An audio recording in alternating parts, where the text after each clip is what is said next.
চলে গেলেন জয় ব্যানার্জি, কিন্তু রেখে গেলেন পিছনে অনেক প্রশ্ন, অনেক কথা।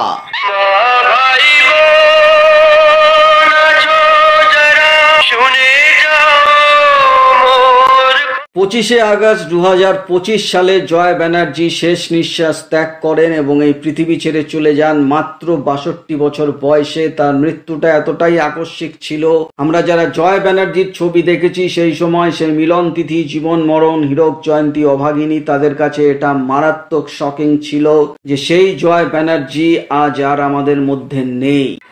I love you.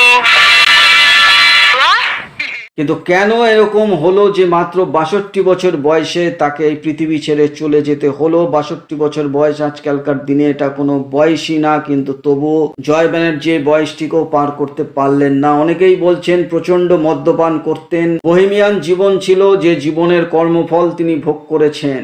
এটাও যেমন সত্যি, তার সঙ্গে আরো সত্যি যে দীর্ঘদিন কাজ না থাকা তাকে ভীষণভাবে নাড়া দিয়েছে এবং তার সঙ্গে তার বাবার মৃত্যু জয় ব্যানার্জিকে পুরোপুরি শেষ করে দিয়েছে, টুকরো টুকরো করে দিয়েছে। নরেন্দ্রপুর রামকৃষ্ণ মিশনে জয় ব্যানার্জির পড়াশোনা শুরু করেছিলেন, তারপর সেখান থেকে কলকাতায় এসে মিত্র ইনস্টিটিউশনে তিনি পড়তেন। পড়াশোনার সাথে সাথে ক্রিকেট খেলতেন, ক্রিকেট তার নেশা ছিল, স্বপ্ন দেখতেন একদিন গাভাস্কারের মতো তিনিও ক্রিকেটার হবেন, কিন্তু ঘটনাচক্রে তিনি অভিনেতা হয়ে গেলেন। বাবা পুলিশ অফিসার ছিলেন, পারিবারিক ব্যবসা ছিল, অর্থাৎ টাকা পয়সা, বাড়ি গাড়ি কোনো কিছুরই অভাব ছিল না জয় ব্যানার্জির। তো লোকে বলতেন বড় লোকের বুকে যাওয়া ছেলে, কারণ সেই সময় রাত বাজলে জয় ব্যানার্জিকে বিভিন্ন পার্টিতে দেখা যেত, সেখানে তিনি ডিস্কো নাচছেন, কোথাও ক্লাবে যাচ্ছেন, অর্থাৎ জয় ব্যানার্জি ঘরে থাকতেন না, সঙ্গে মদ আর মহিলা সঙ্গ তো থাকতই। তো এই হেন বড় লোকের বুকে যাওয়া ছেলেকে একদিন স্পট করেন অপরূপা ছবির পরিচালক বিদেশ সরকার একটি পার্টিতেই। সেখানেই তিনি অফার দেন তার ছবি অপরূপাতে নায়কের চরিত্রে অভিনয় করার জন্য। যদিও জয় ব্যানার্জি রাজি ছিলেন না, কিন্তু যখন শুনতে পারেন যে আর.ডি. বর্মন এই ছবি শুট দিচ্ছেন, সেইটা জয় ব্যানার্জির কাছে আকর্ষণীয় হয়, কারণ আর.ডি. বর্মন মানে কিশোর কুমার, আর কিশোর কুমারের অন্ধ ভক্ত ছিলেন জয় ব্যানার্জি। তার মানে যদি কিশোর কুমার তার লিপে একটি গান জীবন ধন্য হয়ে যাবেন, তো সেই আশা করেই তিনি ছবিটি করেছিলেন। এবং আরো একটি কারণ ছিল, ছবিটি হংকং এ শুটিং হয়েছিল। সেই সময় এমন কোনো বাংলা ছবি ছিল না যেটি বিদেশে গিয়ে শুটিং হয়। বাংলা ছবির এটিই ছিল প্রথম ছবি যেটি বিদেশে গিয়ে অর্থাৎ হংকং এ শুটিং হয়েছিল। তো এই দুটি কারণের জন্য জয় ব্যানার্জি এই ছবিটি করেছিলেন। ছবিটি যখন রিলিজ হলো, ছবিটি সুপার ফ্লপ হলো, অর্থাৎ জয় ব্যানার্জিকে দর্শক গ্রহণ করলেন না, জয় ব্যানার্জিকে রিজেক্ট করে দিলেন। তো এরপর জয় ব্যানার্জি কি করবেন? অভিনয়কে তিনি অভিনয় করতে করতেই ভালোবেসে ফেলেছিলেন এবং তার মনে হয়েছিল যে এই কাজটি একমাত্র তিনি করতে পারেন, কারণ আর অন্য কাজ তো তার কিছুই জানা নেই। তো তিনি তখন যান সুখেন দাসের কাছে। সুখেন দাস এবং অঞ্জন চৌধুরী, এই দুটো ব্যক্তি জয় ব্যানার্জির বাবার কাছে চিরকৃতজ্ঞ থেকেছেন সারা জীবন, কারণ যখনই এই দুজনের কোনো কিছুর অভাব হয়েছে, সে টাকা পয়সাই হোক বা অন্য কিছু, তারা জয় ব্যানার্জির বাবার কাছে গেছেন এবং তাদের খালি হাতে ফিরতে হয়নি। তো জয় ব্যানার্জি সেই সুখেনদার কাছে গেলেন এবং গিয়ে বললেন, আমাকে তো কেউ নিচ্ছে না, কেউ কোনো ছবির অফার দিচ্ছে না, আমি তো রিজেক্টেড হয়ে গেছি, তো এখন আমি কি করব? সুখেন দাস তখন জীবন মরণ ছবিটি করছিলেন এবং তিনি বলেন, কোনো চিন্তা নেই, আমি তোকে ব্রেক দেবো, এই ছবির নায়ক করব তোকে, আর দেখ ছবি হিট করিয়ে দেবো, তোর কোনো চিন্তা নেই, তুই দাঁড়িয়ে যাবি। জয় ব্যানার্জি বলেন, সুখেন দাস মানেই কিশোর কুমার, কিন্তু আমার একটাই শর্ত, কিশোর কুমারের গান আমাকে দিয়ে গাওয়াতে হবে। তো সুখেন দাস বলেন, নিশ্চয়ই কিশোর কুমারের গানও থাকবে তোর লিপে। এবং কিশোর কুমার জয় ব্যানার্জির জন্য একটি গান গেয়েছিলেন, এই গানটি সুপার হিট হয়েছিল, আমার এই কণ্ঠ ভরে।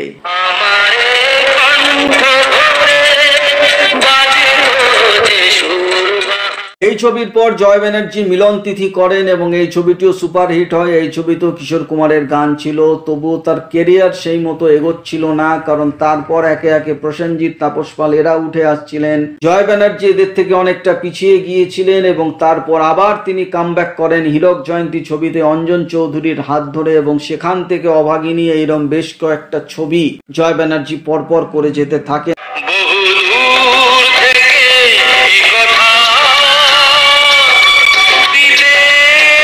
তো একদিকে সুখেন দাস, একদিকে অঞ্জন চৌধুরী, এই দুটি স্তম্ভ জয় ব্যানার্জিকে এগিয়ে নিয়ে যাচ্ছিলেন, তিনিও এগিয়ে চলেছিলেন। এবং এক্ষেত্রে আমারও নিজের একটি অভিজ্ঞতার কথা শেয়ার করি। পুনর্মিলন ছবিটি, যেটি জয় ব্যানার্জির নায়ক ছিলেন, সেই ছবিতে জয় ব্যানার্জির ছোটবেলার চরিত্রটি আমি করেছিলাম। অর্থাৎ জয় ব্যানার্জিকে কাছ থেকে দেখা, তার সঙ্গে কথা বলা এবং তার সান্নিধ্য পাওয়ার সুযোগ আমার হয়েছিল। তো আজ যখন জয় দা নেই, তখন সেই সব পুরনো দিনের স্মৃতির কথা আজও আমার মনে পড়ে।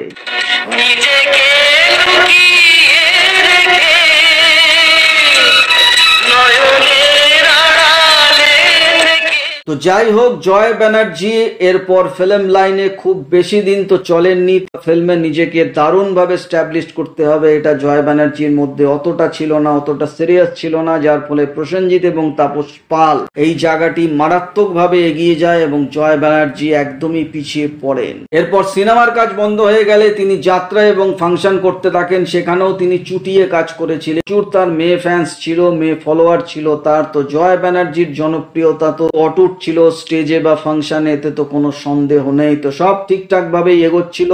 2001 সালে তিনি বিয়েও করেছিলেন অনন্যা চ্যাটার্জিকে, যিনি একজন মডেলার ছিলেন। কিন্তু সবকিছু পাল্টে যায় 2003 সালে, যখন যাত্রা করতে গিয়ে তিনি একটি মারাত্মক অ্যাক্সিডেন্টের মুখে পড়েন। এই সময় তার বুকের পাঁজর সব ভেঙে টুকরো টুকরো হয়ে গিয়েছিল, তার লাংসের মারাত্মকভাবে চোট পেয়েছিল এবং যার ফলে তার শ্বাস নেওয়ার ক্ষমতা প্রায় কমে গিয়েছিল। বলা যায় 40% নিঃশ্বাস তিনি নিতে পারতেন নিজে থেকে, বাকিটা অক্সিজেনের মাধ্যমে নাকে নল ঢুকিয়ে তাকে নিতে হতো। তো এইরকম অবস্থায় তিনি চলে এসেছিলেন। তার বিবাহিত জীবনও ঠিকঠাক যায়নি। 10 বছর পর তার বিবাহিত জীবনও ডিভোর্স হয়ে যায় অনন্যার সাথে, এবং তারপর অঙ্কিতা নামে আবার একটি মেয়েকে তিনি বিয়ে করেছিলেন এবং সেই বিয়েও খুব ভালোভাবে চলছিল না। তো এই রকম যখন অবস্থা ছিল, তারপর জয় ব্যানার্জি বিজেপি পার্টিতে জয়েন করেন এবং সেখানে তিনি লোকসভা এবং বিধানসভা দুটো ভোটেই ক্যান্ডিডেট হয়ে তিনি দাঁড়িয়েছিলেন। তো এই সব কিছুর মধ্যেই 2022 সালে তার মাথায় আকাশ ভেঙে পড়ে। তার সব থেকে বড় যে পিলার, যে স্তম্ভটি ছিল তার বাবা,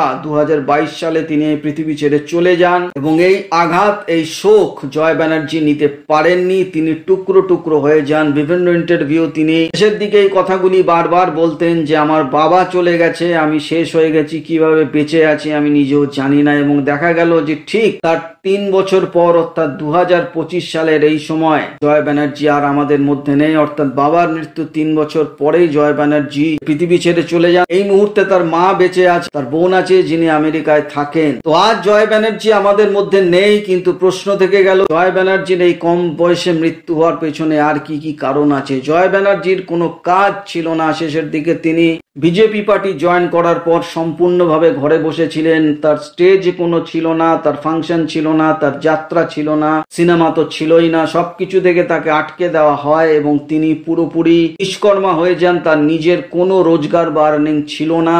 পৈতৃক সম্পত্তি এবং পারিবারিক যা টাকা পয়সা ছিল সেই সব ভেঙে ভেঙেই তিনি খাচ্ছিলেন। যদিও সেই সম্পত্তিও অনেক বড় আকারে ছিল, কিন্তু সবাই জানে বসে খেলে একদিন কুবেরের ধনও ধ্বংস হয়ে যায়। এই সব নানা চিন্তা ভাবনা, টেনশনের মধ্যে জয় ব্যানার্জি 15ই আগস্ট তার শ্বাসজনিত সমস্যা নিয়ে হসপিটালে ভর্তি হয়েছিলেন। 10 দিন তিনি লড়েছিলেন, কিন্তু আর পারলেন না। 25শে আগস্ট সকালের দিকে 11:30টার মধ্যে তিনি এই পৃথিবী ছেড়ে চলে যান।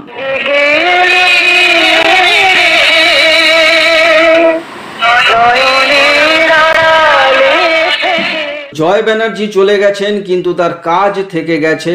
আজকের পরেও আগামী প্রজন্ম যখন মিলন তিথি, হীরক জয়ন্তী বা জীবন মরণের গান শুনবেন বা সেই ছবিগুলোকে কোথাও দেখবেন, তখন কিন্তু এই জয় ব্যানার্জির মুখটাই ভেসে উঠবে বারবার। বাকি মানুষটা ভালো ছিল না খারাপ ছিল সেই নিয়ে তর্কাতর্কি বিতর্ক চলতে থাকবে, কিন্তু আমরা কথা বলছি অভিনেতা জয় ব্যানার্জিকে নিয়ে, যিনি জীবন মরণ, মিলন তিথি, হীরক জয়ন্তী, অভাগীর জয় ব্যানার্জিকে আমরা দেখেছি এবং সেই ছবিকে আমরা দর্শকরাই পর্দায় দেখে হিট করিয়েছি। তো জয় ব্যানার্জির আত্মার শান্তি কামনা করে ভিডিওটা এখানেই শেষ করছি। যত সুর সবই তোমার।